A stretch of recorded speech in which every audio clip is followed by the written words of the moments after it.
Excellent catch by the keeper because those are never easy, and it breaks a huge partnership for the Settlers. Yeah, Curtin looked a little confused, but that is Leslie Riffer Jr., a very senior umpire. I'm sure he heard something. It sounded good on our stump mics.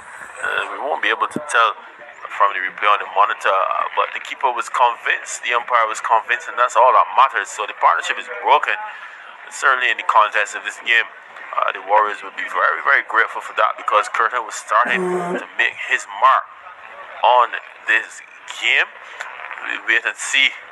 There's no ease up. Kadeem Ali no steps in the crease. We all know of his exploits and what he can do. So the Warriors are in real danger of conceding a score just around that 140 mark. It'll be very, very interesting to see how they go about trying to pull this game back. Kevin Stout firmly entrenched. Kadeem Ali now at the crease. 84 for 2. Interesting times here in the semi-final. He didn't think he hit it, Nicholas Curtin, but Leslie Riffer Jr. saw otherwise and sent him on his way. So it now means that Kadeem Ali, who's been so dominant in this tournament, comes to the middle, probably at the perfect time as well. 24 deliveries remaining.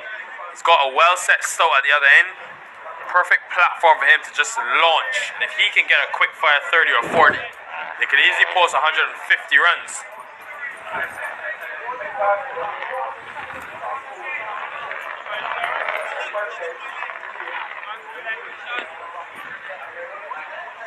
It's going to be Gerard Jilts into the attack for the first time today.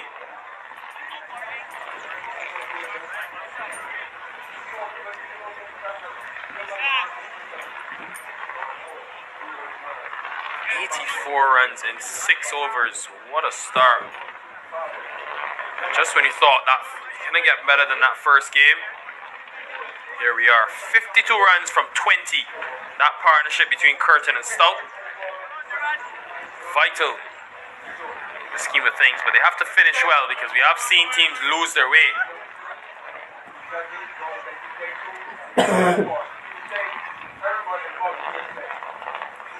Short and starts from the top. But you look at this scorecard, Jamal, 28 from Stout, 28 from 11 from Wickham, and 27 from 11 for Curtin. Just everyone being able to put their hand up and contribute in some way or some fashion. I sum it up as impact innings. Each innings had an impact. They came in, they got the business done.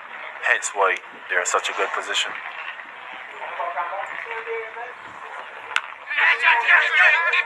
Just past this outstretched arm. Marshall, I think, will be disappointed because it was certainly a chance for wicket. And Kadeem Ali, with his long strides, has made that into 3. He wants to face Aline to get going straight away. And just another young man, less experience. So, haven't seen Jaden Roberts, another seaman to the attack, as yet.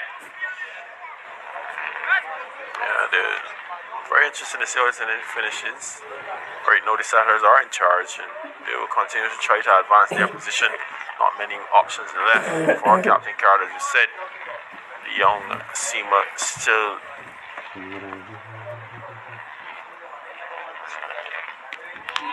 Yes, the young Seamer still has 2 overs. Probably Carter will look to finish off with him, Jaden Roberts, but that's always a danger, and Nikhil, as you know, in this format of the game.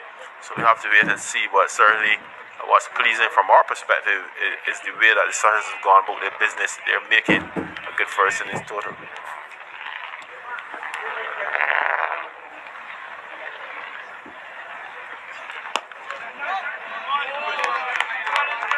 It's been a good over though. Very good over from Jukes. Just 3 runs from the first 4 deliveries.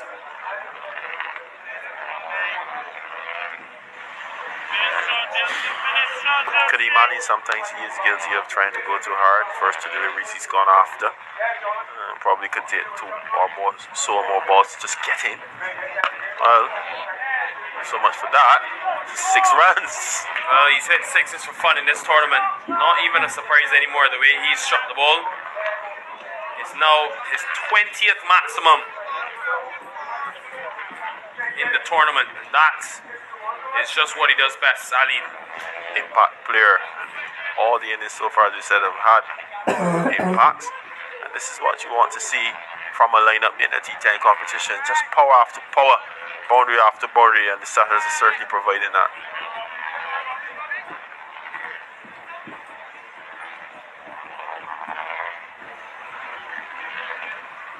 Needed that maximum as well because it was a tight over to that point. 9 from it now. And he goes again. Over extra cover. Shot of the tournament. Maybe. Into the bigger side. It doesn't matter. 6 as soon as it left the back. Immaculate. That had everything in it. That had poise. That had elegance. That had power. It had timing. And it certainly had distance. Kadeem Ali leaning into that delivery from Jared Dills and depositing it over the extra cover region for a handsome 6 runs. And I agree with you, Mikhail.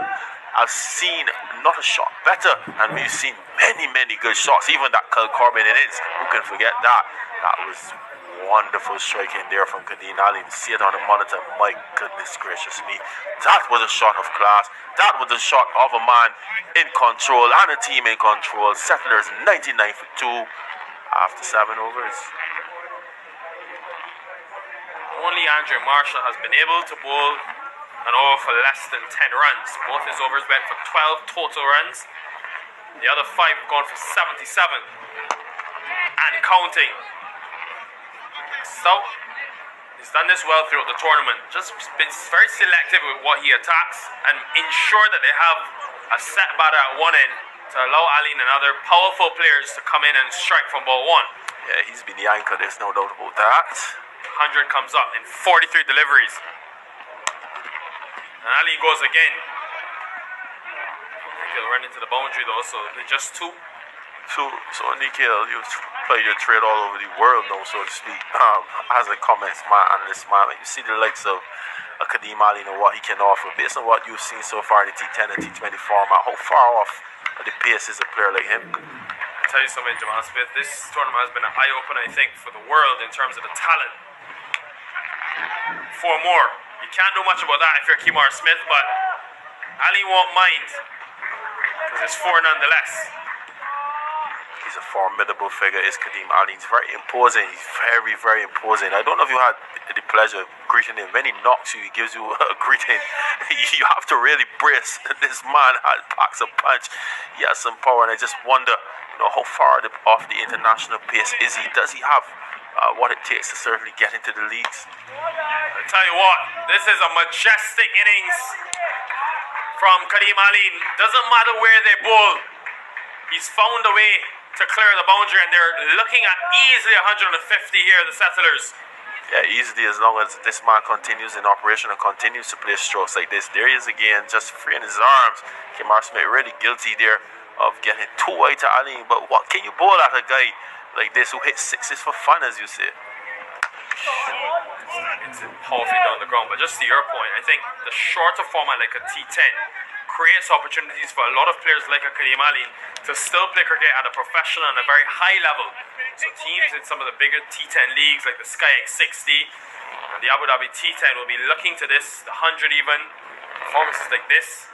I think both him and Wickham have been the reason that the Settlers have been excellent. Direct hit would have been gone, Sub gave up. Allows them to come back for 2. Another big over for the Settlers. 18 runs coming from it. 117 for 2. Yeah, and that's why I asked you the question as a man that would have seen different versions of the game, different formats across the world. And you see the talent that's on offer here, and you know that it's just there or thereabout. There's something to be had, especially the likes of Kadeem Ali, the Kevin Wickhams, etc. And these guys, they can make a serious impact on the world circuit. Just look at that figure, Kadeem Ali. He's imposing, and let's not forget, he bowls a very handy medium fast as well. Has a good skill set, has a good short delivery. So it only augurs well for the future. Actually, he just came back off contract in Zimbabwe, playing some first-class cricket as well. So he's one of those guys that's playing his trade. It's really opened up this cricket market, Nikhil. You have to say. It's very good to see young sportsmen in the cricket, at least, getting their due once the talent is there. He was a member of that St. Lucia Kings squad a couple of seasons ago. And he did play in Zimbabwe, a few 50s as well.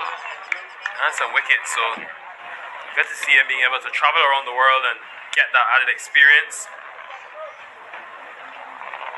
And that experience certainly showing here. And these are the things that you want to see. You want to see your players improving. Who knows, possibly see him in the 60 or the CPL in the near future once more again with some improved performances. It's going to be a tough task for Lord and Jonathan Carter, who probably will bowl the final 2 overs. Did play in that Pro 50 tournament in Zimbabwe, which is their list A tournament. He picked up 10 wickets with the ball in hand, averaged 25 in the 50 over format. So he's showing he can bowl effectively and pick up wickets as well. Should just be a couple. Aline wanted 2 but sent back.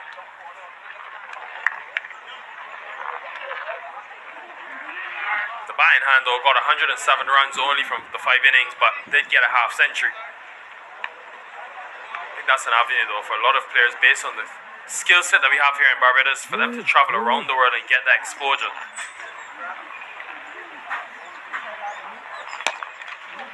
It's been a good over though from Jaden Lord. He's just gone for the 7 runs inside the first 4 deliveries.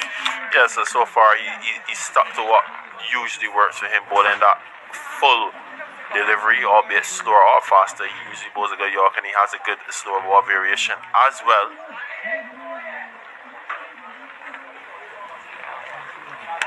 As we say that, Spears one down the leg side.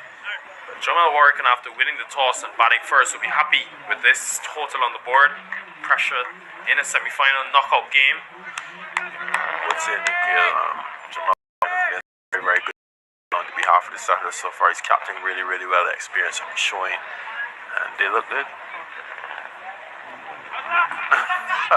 Well, we've seen this earlier today. Wow. With Aaron Daly, took 2 wickets with that mode, the run out at the non-striker's end. Jaden Lord trying it as well, but Kadeem Aline was well aware and into his crease. Bit of desperation creeping in here.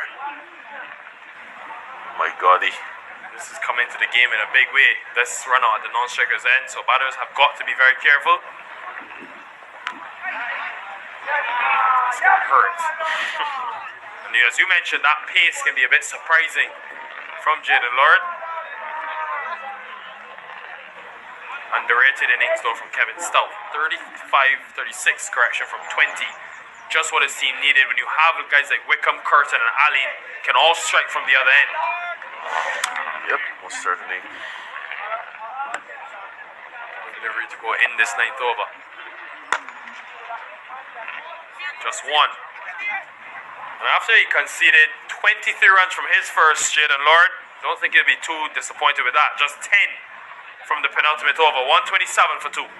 Yes, most certainly. Pretty good over, especially in the context of this game, but a lot of the damage has been done. 127 for 2. Still a block of 6 deliveries left, so a target is being set here, and the Warriors will have to do really, really well to chase and win this contest.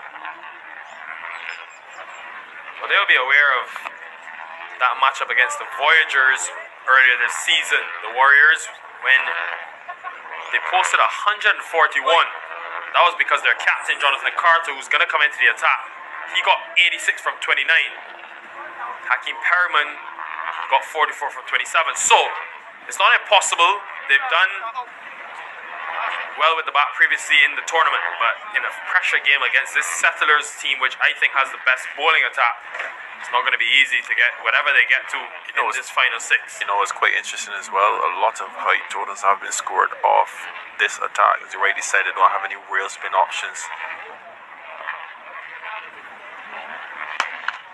Because you remember, Nikhil, that 140 was in response to 160. No, I stand corrected. But the Voyagers actually got 133 though, so they came very close. Yes, but they were put to the sword by the Guardians already, and you know, sometimes the weaknesses of the bowling has been showing. John Carter, usually at a higher level, is more of a part-timer than the staunch man, but he's been forced to really show his experience, and he's gone for a bit of tap here today. Oh my God. confusion in the field, allows them to get back for two. And the Settlers have a unique ability like no other teams in this tournament. They can bowl 10 to 15 overs of spin. They have so many options, and especially on these decks which have got slower. And three good left arm orthodox options. Spinning the ball away from the dominant right-handers in this tournament.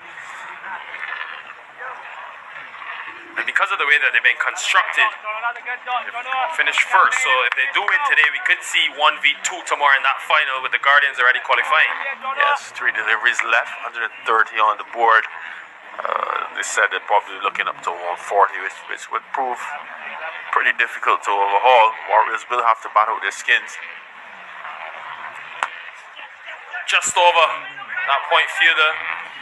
Don't think they'll get to the boundary. We've seen a couple of deliveries slow up towards that smaller side. Decent over though from Carter. Just the 5 runs from the first 4 deliveries. If they can keep them to under 140, you never know. In this T10 format, it would require some getting, though 14 runs and over from the onset. That man on screen, Hakeem Perryman, is going to be very important to start in the power play. Low full toss. And straight to the man who does his utmost best, but I think he may have saved the maximum. Excellent still. On the boundary. That's becoming a norm in modern day cricket, that piece of fielding.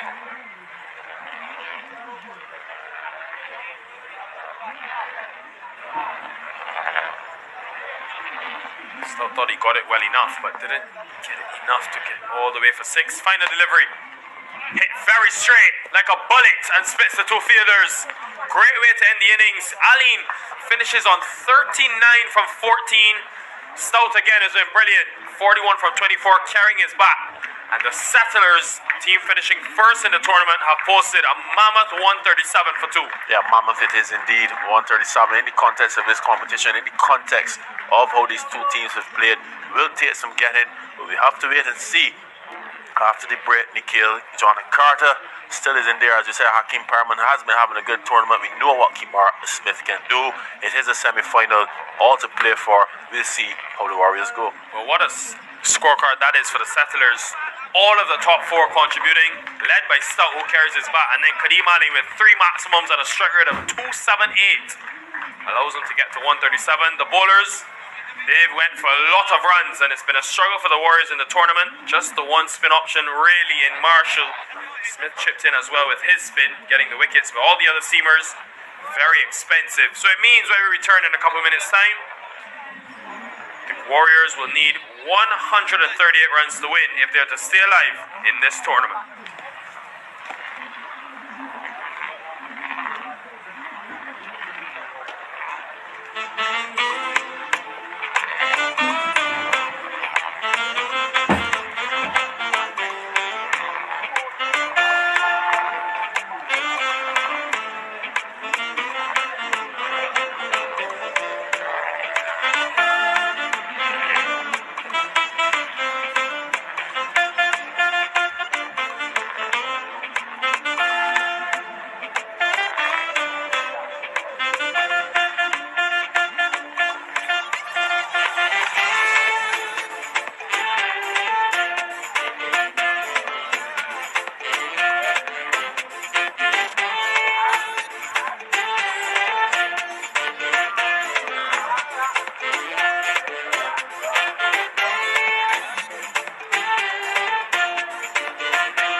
Welcome back to the action at the 3Ws Oval. It's the final 10 overs of the day.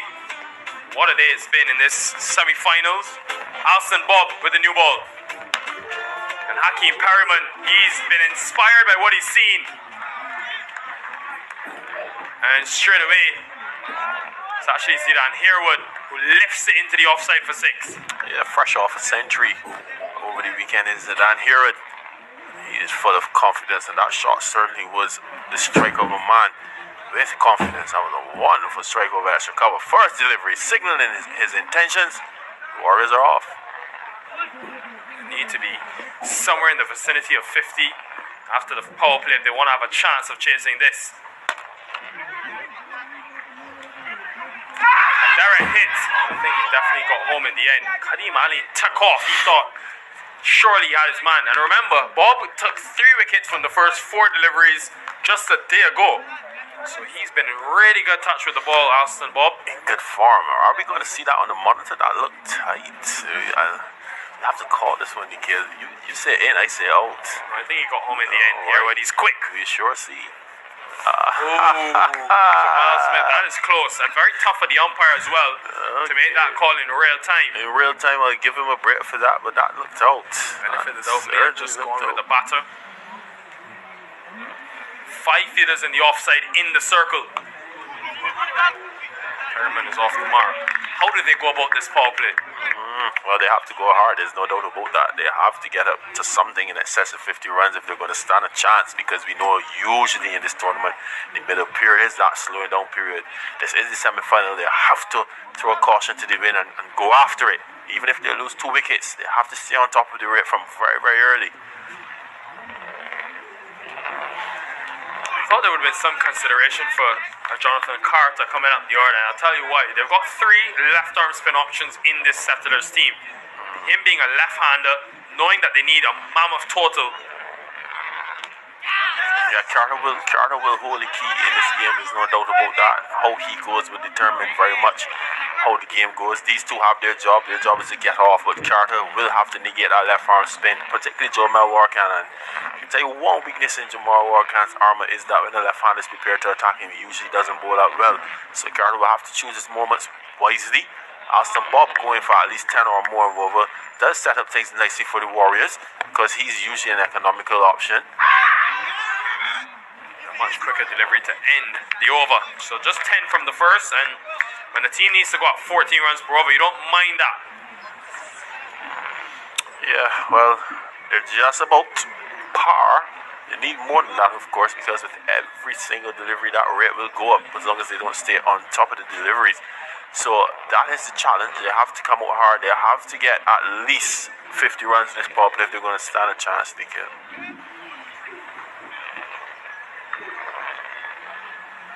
It's going to be another spin option into the attack. Raymond Bino, the off spinner now. Would you have gone with Carter to open the innings? Possibly not. You still need a little time to see what's going on in the game, because losing his wicket obviously would change the momentum of the innings and so on and so forth. So, wait and see. Curtin is quick, but not quick enough. So Perryman, first boundary for him. This is right where they want to be, within striking distance. That's Perryman going after Remo Bino, a guy that plays his trade in Canada usually, very economical bowler in the shorter format of the game. Good to see him on the park. Remo Bino back in Barbados and looking to make some inroads here for the Settlers.